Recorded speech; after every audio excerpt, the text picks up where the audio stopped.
સુરતના વેલંજામાં MD drugs બનાવતી ગેંગનો પર્દાફાશ થયો છે। સ્ટેટ વિજિલન્સની તપાસમાં ગેંગ ડ્રગ્સ બનાવતી હોવાનો ખુલાસો। એમડી ડ્રગ્સ બનાવી સ્પામાં સપ્લાય કરાતું હોવાનો ખુલાસો। માફિયાઓએ કેમિસ્ટ સાથે મળી એમડી ડ્રગ્સ બનાવવાનું શરૂ કર્યું। યુટ્યુબ પર વિડીયો જોઈને એમડી ડ્રગ્સ બનાવવાનું આ માફિયાઓ શીખ્યા।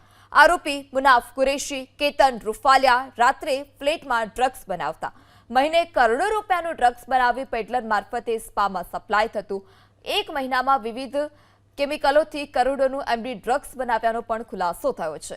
ડ્રગ્સ માફિયા મુનાફ, કેમિસ્ટ સહિત 6 સાગરીતોને પોલીસે ઝડપી પાડ્યા। 6ના રિમાન્ડ મેળવવામાં આવ્યા। આરોપી મહિધરપુરાથી કેમિકલ અને અમદાવાદથી ડ્રગ્સ લાવતા। પોલીસે આરોપીના બેંક એકાઉન્ટ અને કોલ ડિટેલ્સને લઈ પણ ચકાસણી શરૂ કરી છે। આરોપીઓએ એમડી ડ્રગ્સ બનાવવા એક ફ્લેટ પણ ભાડે રાખ્યો। કામરેજની માનસરોવર રેસિડેન્સીમાં એમડી ડ્રગ્સ બનાવતા।